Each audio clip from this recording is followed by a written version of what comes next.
pemerintah. Nah, kebijakan-kebijakan apa pemerintah yang sedang tren dalam dunia pendidikan saat ini, itu yang pertama.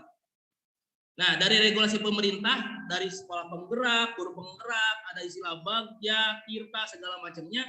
Bahkan besok UNDN, kalau mau supervisi akademik, kalau menerapkan versi terbaru, Pak Ep ya, beda supervisinya Pak Ep ya.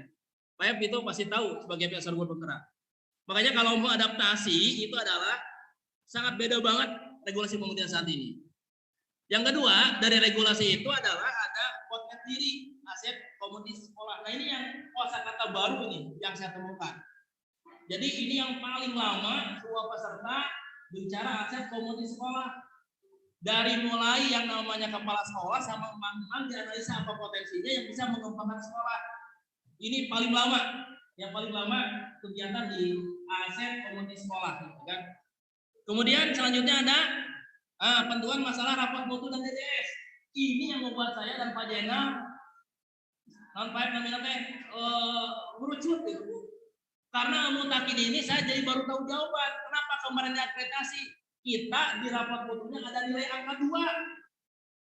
Sebelumnya selalu 5, 6, 6, 6. Pas lihat di sini angka 2. Akhirnya saya ngobrol dengan pemateri. Bu, ini gimana? Kayaknya Mama ada Pak Jidan yang nyalahin Pak Jidan. Ini operator kami baru. Masa Bu, kampusnya saja mau bangun 100 miliar, masa nilai sarananya 2? Ini nanti kita akan lihat. Al-Mutakin di rapat mutu kementerian itu nilainya 2 di sarana. Yang kedua, Bapak Ibu semuanya sarjana. Nilainya kalau nggak salah cuma 3 atau 4. Langsung terpukul sebagai sekolah jelek waktu diumumin Al-Mutakin. Pada saat masalah rapat mutu. Akhirnya bijak, Dr. Ai, orang Singaparna, milih suaranya. Apa keunggulan sekolah Bapak? Ya saya ceritakan ABCD, sampai cerita kepala sekolah Pak Jenal, kepala sekolah koperasi. Oh, ini mengakui akhirnya rapat mutu abaikan, pakailah EDS. Kemudian dari kegiatan itu adalah ada gagasan inovasi. Nah, di gagasan inovasi inilah yang agak kegiatan mana sekolah top 1000 TOBK, mana sekolah yang asal regulasi siswa. Ya, seperti itu. Yang pertama dari gagasan inovasi itu adalah namanya workshop. Nah, dari workshop ini adalah hanya pembukaan saja Bapak Ibu, Bu Rika. Nanti sampai tanggal 30 Bu Rika kegiatan kita, bukan bantuannya ya. Tapi tidak akan membuatkan beberapa Bapak Ibu, hanya tinggal klik saja. Kenapa? Ada kegiatan monitoring dan evaluasi. Siapa yang dilibatkannya? Adalah siswa, guru, kepala sekolah. Pak Haji Ade ketua yayasan itu disebutnya mentor pembina, Pak Jenal sebagai mentor 1. Untuk apa? Nah ternyata ada kosakata baru. Semua apapun yang kita lakukan, Bu Yanti ya harus ada namanya student well-being katanya. Ada kepuasan. Seorang siswa belajar di Al-Mutakin apa? Kalau dia merasa suka sholat tahajud, puasa Senin Kamis, ada kepuasan apa itu di sini? Ini yang pertama. Kemudian yang kedua, tadi saya berseloroh dengan Pak Jenal. Kenapa harus putih hitam? Ini ada kakak kelasnya Bu Novi, sama-sama kasih kurikulum. Bu Nov, Institut Pendidikan Bogor. Itu yang samping saya. Saya kebetulan satu kelompok dengan anak orang IPB, satu kelas dengan Bu Novi. Tapi dia jurusan kehutanan Bu, seangkatan mungkin ya. Ya, dari Wakasek kurikulum SMA Unggul Pura ya. Nah ini biasanya suka diskusi dia bahkan seperti ini. Dia wajib pakai pakaian putih hitam seperti itu. Ya. Nah, ini yang akan saya mencoba masuk ke sini sebuah catatan pembuka wawasan Bapak Ibu semuanya. Yang pertama, nah ini Pak yang sama dengan ini, kita memberikan ini juga. Filosofi pendidikan secara total ini yang saya diskusi debat dengan namanya pemateri.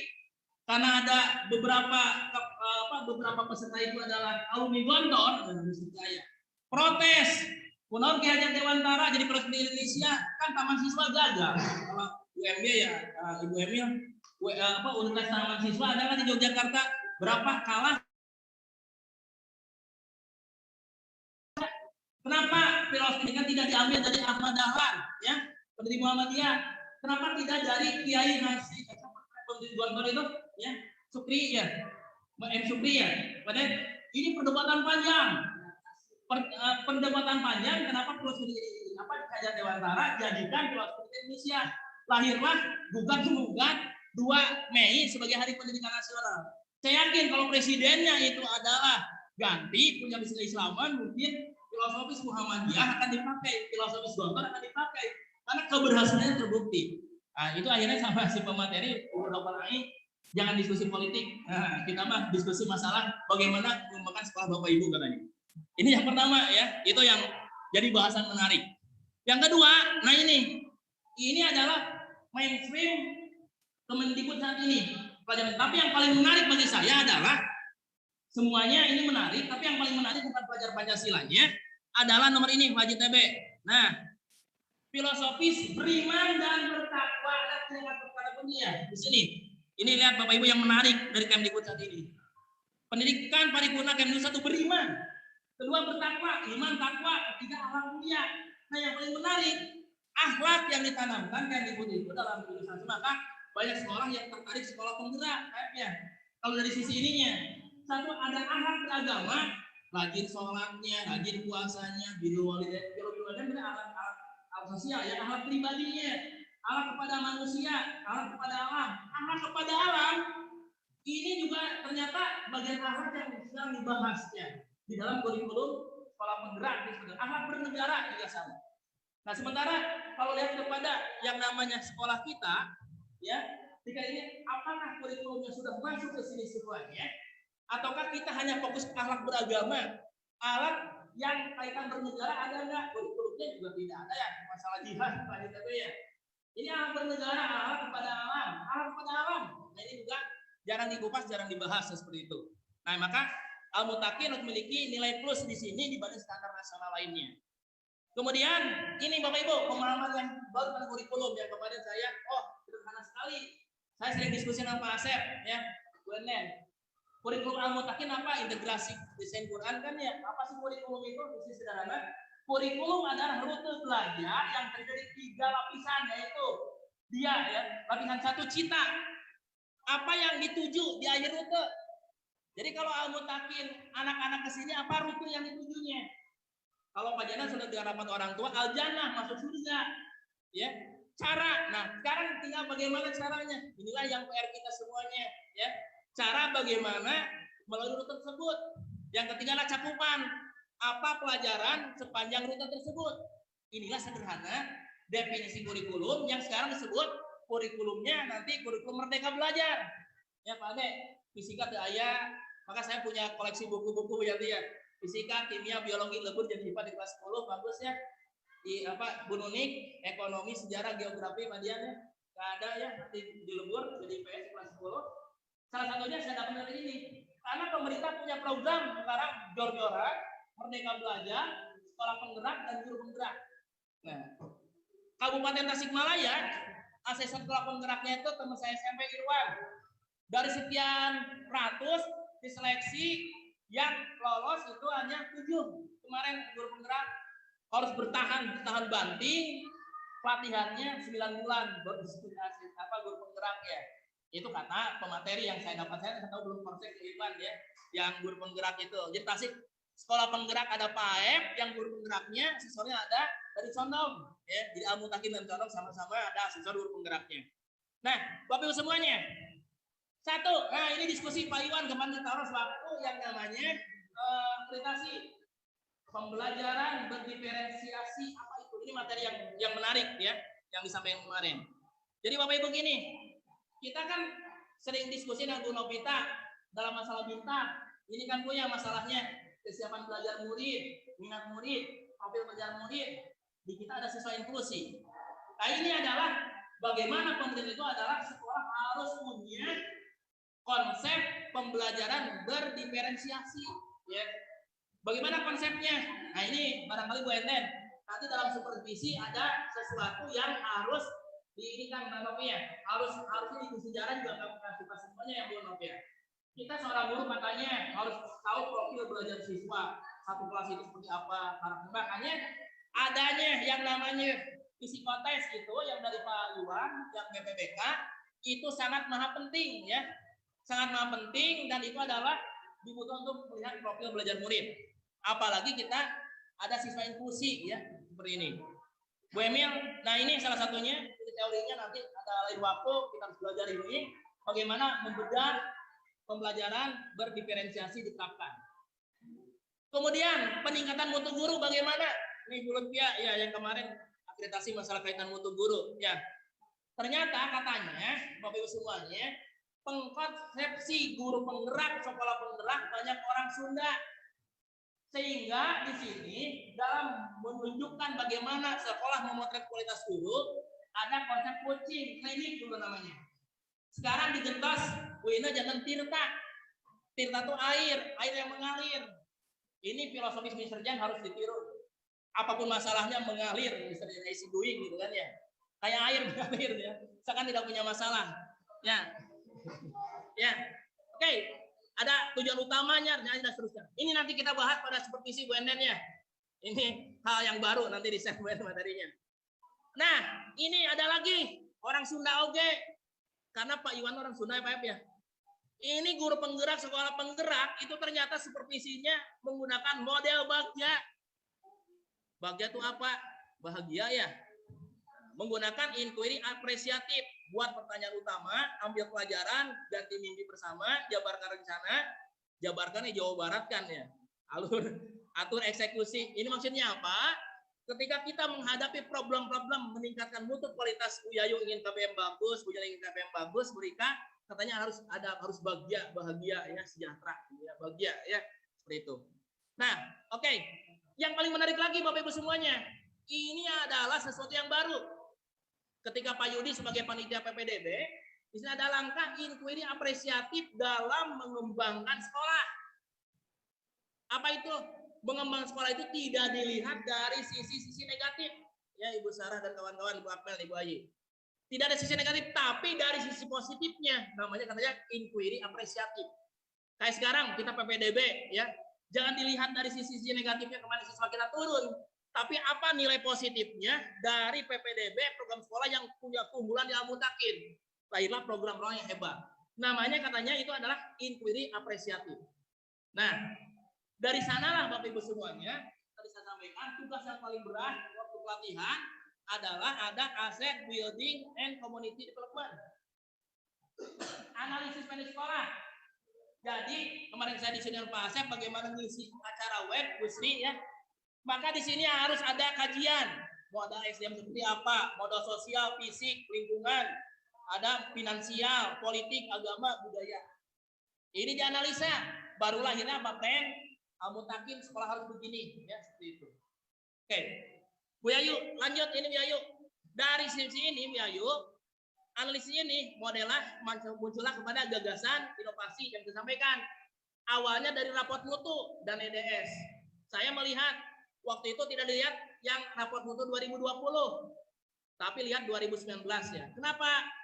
Nah ini Bapak Ibu semuanya kita lihat. Ini raport mutu SMA Al-Mutakin, jomplang banget ya. Nah lihat, 2020 sarananya 2 nilainya, sebelumnya 6. Kemudian standar pendidikan 4, sebelumnya 5, berturun konsepnya. Yang paling turun adalah standar proses dari hampir sempurna 699 menjadi 595. Idealnya gagasan inovasi dan tapi saya meyakini adalah data yang keliru, data yang salah. Maka tidak mengambil yang namanya raport mutu Al-Mutakin tidak dipakai yang 2020. Yang dipakai adalah yang tahun 2019 ya untuk menganalisa bagaimana program Al-Mutakin. Nah, dari situlah muncullah analisa bagaimana inovasi mutu di Al-Mutakin. Ya salah satunya adalah ini Bapak Ibu latar belakangnya. Saya sampaikan diskusikan sejak semester gasal Al-Mutakin mengusung tematik KBM online asinkronus ya dan sinkronus sampai menerapkan platform SPI ya. Nah, saran masukan dari Dr. Ai akhirnya Pak ini bagus untuk inovasi pembelajaran, bagaimana meningkatkan yang namanya inovasi pembelajaran dengan fakta-fakta ini di Al-Mutakin. Kemudian secara kebetulan Bu Ai mengapresiasi yang namanya tema ini, tema yang saya usulkan. Dia saran masukan Dr. Ai adalah dia P4 di KPLB dapat dijadikan sebagai analisis kondisi yang mendorong perlunya upaya peningkatan kompetensi guru dan seterusnya.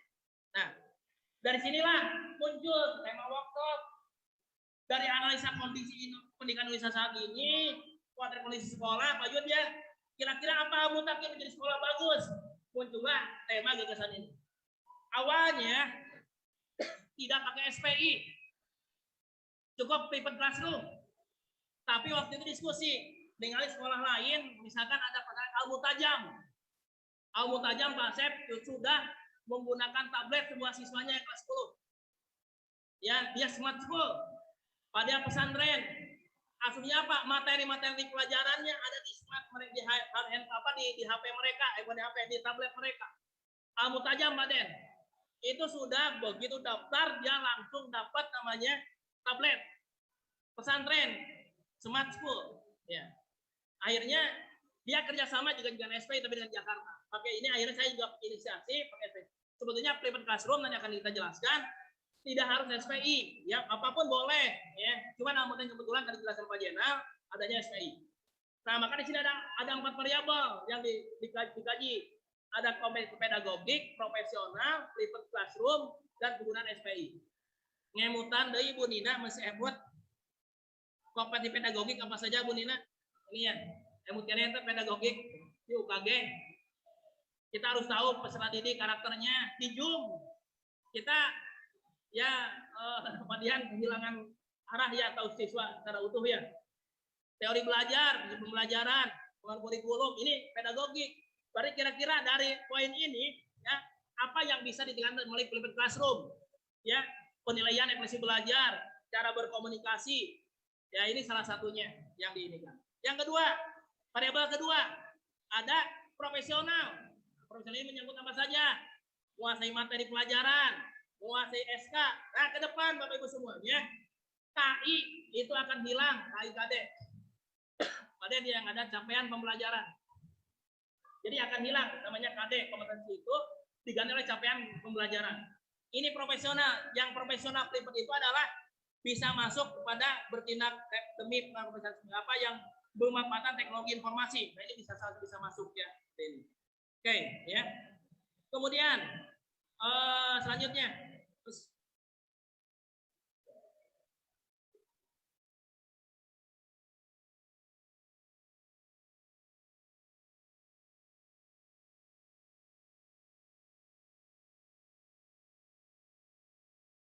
ya. Terus oke, Bapak Ibu semuanya, kompetensi profesional ini ya. Selanjutnya Bapak Ibu semuanya adalah baru masuk kepada tema apa itu private classroom. Karena kan urutan saya kondisi Indonesia, kondisi sekolah seperti apa, baru masuk ke private classroom ya. Saya temukan banyak teori. Katanya private classroom adalah strategi pembelajaran dari suatu jenis blended learning. Ini bagian blended learning. Ketika saat ini dipakainya ya menyampaikan materi pembelajaran biasanya secara online di luar kelas dan menjadikan aktivitas belajar yang biasanya dapat sebagai pekerjaan rumah ke dalam aktivitas. Itu yang dapatan pertama, definisi private classroom pertama. Yang kedua, ini yang sudah di-share juga kepada Bapak Ibu semuanya. Akronimnya dari bahasa Indonesia, Ibu Elis bahasa Indonesia ya. Bu Endet. F-nya itu adalah flexible environment. Siswa bisa mempelajari materi berupa video atau learning management sekolah ya LMS kapanpun dan dimanapun. Hal ini berarti siswa tidak perlu duduk di bangku mereka dan mendengarkan penjelasan dari guru. Nah ini Ibu Nina kalau bikin video ya waktu Ibu Nina ke Bandung mana ya? Menyimpan dulu materi ini sudah katanya flip ya Bu Nina ya. Learning center. Modal pembelajaran mudah terpusat siswa, jadi mereka akan lebih aktif dalam membangun pengetahuan. Ya kayak Bu Maya sering ada tes lisannya, aktifnya siswa. Tes lisan yang proaktifnya adalah siswa mencari kapan saya akan dites ya. Nah ini salah satunya. Ada learning centernya adalah learning kulturnya kepada siswa. Ada internasional konten, intensional konten. Guru menerapkan model pembelajaran di mana siswa lebih terlibat dalam proses pembelajaran dan pemahaman kognitif mereka berkembang. Ini salah satunya ya. Ada professional teacher, ya karena kita dituntut untuk paham yang namanya Mister membuat konten materi-materi pembelajaran. Mister profesional, bisa jadi seorang YouTuber ya. Saya tertarik bicara YouTube, condong Pak Asep, profil penarik udah ditonton 70.000 orang. Bagaimana caranya? Ya. Ini salah satunya yang menarik kenapa belajar kewirausahaan harus pergi ke condong seperti itu. Nah, jadi intinya adalah Bapak Ibu, Clifford Classroom ini adalah ada kita itu menyiapkan pelajaran sebelum anak belajar, pada saat belajar, dan nanti adalah setelah. Jadi bedanya adalah ada kayak konsep latihan, ada tindak lanjut, ya. Kalau selama ini saya pribadi ketika belum tahu ini ngasih materi selesai, anak ketemu selesai, tidak ada tindak lanjut. Nah bedanya ini, ada kelebihannya apa? Jam pelajaran tidak terikat waktu lebih panjang dengan Clifford Classroom, ya seperti itu. Nah pada zaman sebelum pandemi ini teori awalnya, ya awalnya karena Clifford Classroom ini adalah ditemukan 2007, berarti 4 tahun yang lalu. 2007 kurang lebih 14 tahun yang lalu, ya. Bukan hal yang baru, Pak Ari, ya. Mungkin dulu waktu kuliah di Unpad sudah ketemu teori ini. Kalau FKIP mungkin Madian di Ucil sudah tahu teori ini, ya. Ini waktu zaman pandemik. Ada kegiatan siswa belajar mandiri rumah yang tadi penekanan oleh Pak Jade, ya. Siswa belajar tetap di sekolah, evaluasi dan tindak lanjut. Ya, ini membedakannya. Kemudian beberapa waktu lalu Kemdikbud juga sudah membuat woro-woro. Pak Prana katanya bagaimana sekolah ini agar melakukan Clifford Classroom pada saat pandemi. Apa betul seperti itu? Malas ke Tasikmalaya, saya pribadi yang utak-atik jadwal baru tahu kemarin-kemarin. Tahunya pun dari Yusuf, ya. Yusuf tuh memberitahu, Pak, ini ada bimbel bagus, konsepnya Clifford Classroom. Yusuf nge-share ke saya, Bu, WNN-nya. Waktu saya share ke Bu Novita, ya Bu Nov, yang di grup supervisi. Awalnya saya tahu dari Yusuf, meskipun Kemdikbud sudah ada menggelorakan. Yusuf adalah, Pak, Al-Mutakin kalau gini kayaknya bagus, Clifford Classroom, ya. Jadi menyiapkan materi, ketemu, dievaluasi, tindak lanjutnya seperti apa. Nah, maka di sini akan ada lihat peran guru. Nah, ini menyediakan lingkungan belajar yang aktif. Artinya, tadi betul Pak Jade mengatakan, kreativitas kita dituntut. Tanggung jawab guru lebih aktif, menjadi fasilitator pembelajaran, memberikan kegiatan tindak lanjut. Nah, ini yang nomor 3 barangkali. Tapi kalau tindak lanjut, di rapat mutu ada. Penilaian itu harus ada tindak lanjut. Nah, kita pada yang ada remedial, ya pengayaan, kemarin sama Pak Jaki, ya. Itu sama contohnya yang punya Ibu Sri dan rekan-rekan semuanya, ya itu ada disebutkan dan tindak lanjut ada remedial improvement. Nah di sini ada bukan hanya ke angka-angka sana. Yang kedua, guru sebagai fasilitator membantu siswa dalam menyediakan sumber belajar. Kita menyiapkan video, bahan ajar dan seterusnya. Bisa e-book, bisa artikel. Pak Aep kemarin punya gagasan bahasa Arab metode doa. Ketika disimpan di YouTube, di-share ke anak-anak sebelum belajar, itu namanya sudah masuk ke memfasilitasi anak belajar mandiri, ya seperti itu. Dan saya yakin Bu Yanti pun sudah terbiasa, Bu Yanti, ya, dengan konsep ini. Hanya saja barangkali pemaksimalannya karena karakter siswa ini PR kita ini yang di karakter siswa. Apa itu RTL? Setelah siswa menonton, mencatat, membuat pertanyaan, lalu diajukan, dijadikan bahan presentasi atau diskusi kelas. Nah, sini contohnya adalah kenapa di Clifford Classroom ini adalah jadi student center, siswa lebih aktif, ditonton, dicatat, mereka berkelompok, membuat aktivitas sendiri, kemudian ketemu guru, dipresentasikan. Berarti Pak Ade, bisnis kelompoknya dari luar sistem kita, ya dengan teknologi sekarang. Di Zoom, di Gamit, mereka berdiskusi dulu, baru ketemu guru, langsung dipresentasikan. Jadi lebih efektif, efisien kalau teori ini. Nah, Bapak Ibu semuanya, terakhir adalah ini. Ada taksonomi Bloom tentang Clifford Classroom. Clifford itu kan artinya dibalik, ya, berbalik. Maka di sini ya, yang normal, ya, yang sebelah kanan ya, saya. Jadi Bapak Ibu sebelah kiri. Itu normalnya taksonomi Bloom, ya. Ada tahapan dari bawah gitu kan, remembering, understanding, applying. Nah kalau belum taksonomi dari Clifford katanya dibalik, ya, dibalik before class, dari class, after class, ya. Jadi ini menarik. Nah saya juga kajian ini nanti di share, ya, ada kajian dari Universitas Sanata Dharma tentang model taksonomi Bloom terkait dengan Clifford Classroom, ya seperti itu. Selanjutnya itu gagasan teori. Nah apa hubungannya sekarang? Sekolah pintar, Clifford Classroom. Hubungannya, tadi kan kita bicara bodoh pihak Clifford Classroom-nya, blended. Sekarang variabel keempat, SPI-nya. Sekarang bicara SPI-nya, ya. Jadi ada 4 variabel kan. pedagogik, profesional, flipped classroom, dan sekolah pintar. Nah ini jawabannya. Nah nanti nih kita bantu Bapak Ibu semuanya, kita sharing diskusi. Apakah bisa SPI sebagai elaborasi flipped classroom? Ya, Pak Puji sering nyimpennya SPI. Bagaimana pemodelan pembelajaran yang tepat oleh SPI dielaborasi sebagai flipped classroom? Ini pertanyaannya ternyambungnya. Udah dijawab ke nomor 2 Ibu Yayu ya. Jadi model meyakini kebesaran Allah dengan model deduktif Pak Yayu ya sekarang ya. Ada hukum ayatnya dulu kita yakin kebenarannya. Karena dalam Al-Qur'an itu tidak ada yang namanya menanyakan di mana Tuhan. Allah malah berdiskusi berdialog dengan kita. Ya. Nah, di sini adalah yang dimaksud di sana kaitan dengan apa SPI adalah bagaimana pemodelan pembelajaran tepat yang tepat SPI dielaborasi. Bagaimana flipped classroom dapat mewujudkan student well-being. Nah ini tema student well-being menjadi tema merdeka belajar, kebermaknaan belajar bagi siswa, ya, student well-being. Kemudian flipped classroom dapat menggunakan inovasi dan kreativitas guru. Apakah bisa?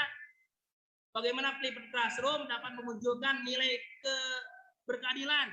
Kita kan ada online class, sebelumnya ada onsite class. Sekarang Bu Sarah, Bu Nina ketua PAS, makanya tidak ingin yang namanya ujian besok siswa ada di rumah, ada nilai keberadilan, adil untuk luasan materi sini, ya seperti itu. Kemudian terakhirnya apakah, nah ini terakhir yang dimerahi, kalau merah ini BNR tidak akan disampaikan ke sana, tidak akan dilaporkan dalam laporan. Bisakah flipped classroom untuk sukses PAS? Bisa enggak? Ini daripada Bapak Ibu kisi-kisi semua segala macam, baik-baik tadi ngobrol sama Pak Ade udah aja rangkuman materi, plak cuma di SPI, anak Cina belajar daripada di remedial, ya mending nanti ada prapana siswa sinak kegiatan kesiswaan, tapi bukan berarti dibocorkan soalnya, ya, bukan berarti Pak Sep ya. Intisari materi yang sosial gampang nih Bu Devi ya, yang sosial ya. Kalau yang eksak beda lagi Pak Dedi, Bu Maya ya, soal-soalnya ganti angka di bawah anak-anak. Nah maka Bapak Ibu hari ini meskipun judulnya workshop Bu Enen ya, Bu Enen tinggal ikat dia Bu Enen. Ternyata panjang kegiatan kita ya sampai 27 November 2021 ya. Hari ini ada gagasan inovasi dengan Mbak Novi dan kawan-kawan. Siklus 1 ada 16 sampai 21 ya. Ya nanti dilihat dari SPI dilakukan enggak. Kalau enggak dilakukan Bu Rika enggak ngelakuin, enggak apa-apa. Berarti nanti ikut siklus 2. Ya. Tidak ikut siklus 1, ikut siklus 2 ya. Nanti simpulan mutu. Artinya gini Bapak Ibu. Ini hanya sebagai sebuah sampel saja dari gagasan sekolah. Makanya kemarin saya nge-WA ke Bu Nuni, ke Bu Novita dan rekan-rekan. Alhamdulillah ada Pak F mewakili. Saya punya ini Pak F, gagasan apa di Amutakin tentang KBM era pandemik. Amutakin punya kelebihan dengan sekolah lain. Tapi kita tidak ikut lomba, sayang Pak F ya. Saya dan Pak Jana udah nyiapin. Ayo sugane kaping 4 ya teh, saya kaping 3 ya. Saya salah telat, padahal sudah menyiapin. Nah, maksudnya apa? Simpulan mutu dengan ini kita kira bagus enggak? Bahkan untuk PPDB kalau ini dijual, saya yakin bisa bagus ya. Kenapa?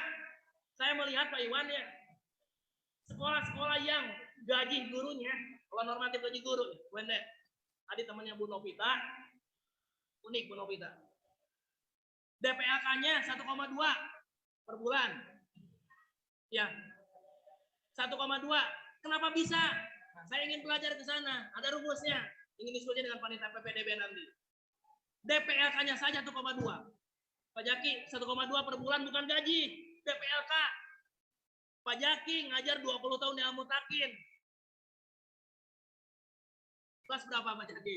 14,4 kali 20 berapa ratus juta? Kenapa? Ada yang namanya kenyamanan, ketenangan guru bagi mengajar. Tapi begitu ada guru ikut PNS, maka ke bagian HRD, langsung tanda tangan, langsung keluar. Karena sudah di atas PNS. Ya, seperti itu. Itu udah 1,2 Baden. Yang tadi temennya Bu Nop untuk DPLK-nya. Dahsyat sekali. Makanya salah satu kemarin di kelas saya itu yang paling ikon sekolahnya itu Umul Qura namanya. Umul Qura ini sekolah yang kerjasama dengan Bintang Pelajar. Banyak lulusan ke PTN. Mungkin sekarang kamu takin kerjasama dengan Bintang Pelajar, bisalah sedikit untuk niru-niru Umul Qura. Lulusnya Pak Sep ya sementara. Eta nu acan. Lulusnya ya seperti itu. Baik, Bapak Ibu. Lanjut. Berarti ini adalah tidak hari ini selesai, kita diskusi, nanti ada forum grup ya, private classroom Bu Nina ya, di sana maksud ada grup itu. Tapi maksudnya diskusi ya, diskusi di sana untuk diskusi apa ya. Nah, ini keinginan misalnya tidak tercapai. Ternyata Bu Rika jus ya. Kemarin umumnya dengan jus pakai boba apa gitu ya, bakmet. Lanjut. Nah, Bapak Ibu hanya ngisi ini aja. Bapak Ibu akan diminta bantuan hanya mengisi ini aja, instrumen guru. Ya, checklist di Google Form. 2 menit selesai Bu Ina. Selesai sudah itu. Ya. Yang kedua, guru dan siswa. Nah, ini pertanyaannya, guru mampu melakukan pengembangan potensi kita didik dan seterusnya. Nanti bisa di ini ya. Ini semuanya akan ada di Google Form. Instrumen guru dan siswa, ini adalah berarti pertanyaan ini diberikan siswa dan guru. Ya. Dan terakhir, ini instrumen siswa. Nah, instrumen siswa terkait dengan student well-being. Menariknya di sini, Bapak Ibu semuanya. Kegiatan private classroom membuat saya lebih disiplin. Benar nggak kata siswa? Makanya nanti Bu Sarah, Bu Maya, sama wali kelas tadi semuanya ya, Bu Nina, Pak Dian, Pak Jaki, diminta siswa-siswa yang pinter ngisi ini. Kalau siswa biasa ngisinya masih angkanya jelek. Ya, apakah dengan kegiatan SPI ya itu adalah saya lebih disiplin mengelola waktu dengan belajar? Penerapan Kasum bisa disebut SPI ya, membuat saya dapat mengontrol diri untuk selalu belajar. Ada lagi untuk disiplin belajar dan seterusnya. Ini adalah bagi siswa seperti itu. Dan akhirnya Bapak Ibu semuanya, simpulan pada hari ini Pak Sep adalah ini. Ya, ini BPPK masuk enggak Bu Emil, Pak Iwan? Ya.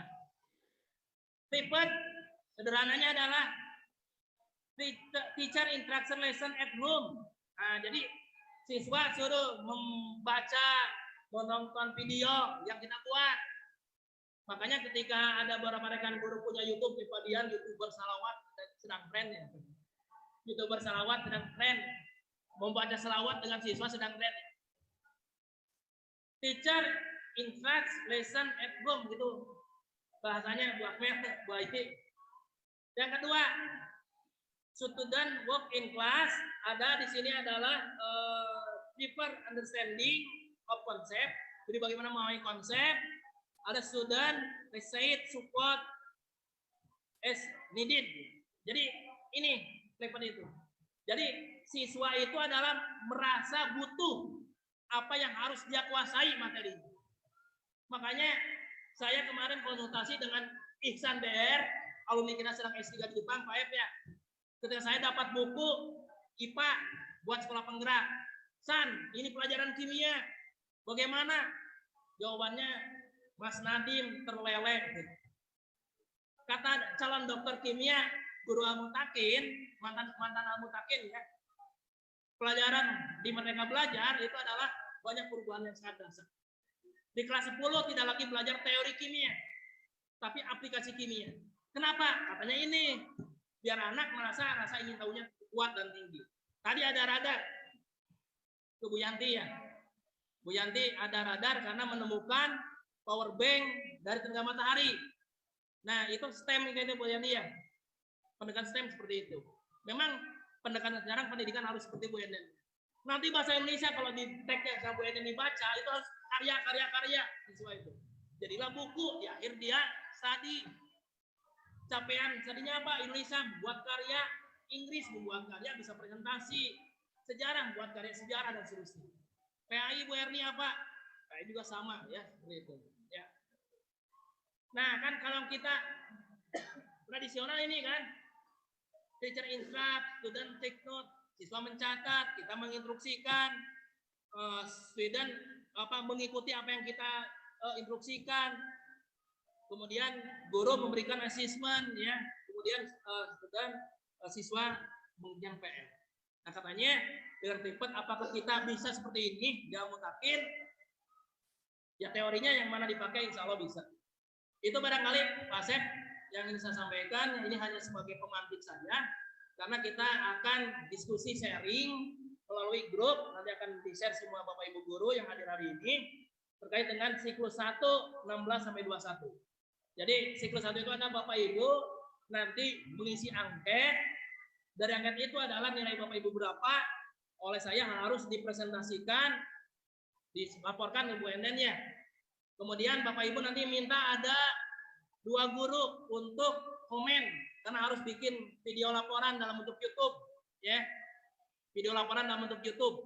2 siswa, 2 guru, 1 orang tua. Pak Dede begini ya. Tadi Pak Dede ada laporan Pak Dede tentang gimana belajar di Al-Mutakin harus dilaporkan. Nah, ini namanya tugas terakhirnya dan itu harus diupload di YouTube. Keberhasilannya berapa banyak yang menonton YouTube tersebut.